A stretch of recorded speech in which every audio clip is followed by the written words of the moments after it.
It is Safety Month. This is a big deal. These are things that need to come up when you are doing your open houses, that you either have a backup person, don't do them alone if you don't feel safe.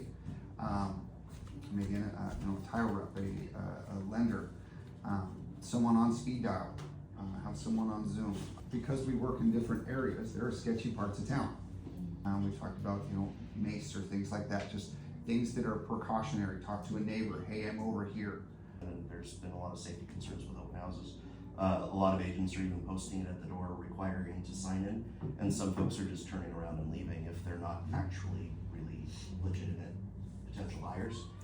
We were always taught, find out where the police department is when you're next to your open house. Find out where the fire department is when you're next to your open house. Because you never know if you need to get help from someone. How close are they if you needed to run? You need to know where things are if you need some help. Get yourself familiar, or again, don't do it alone.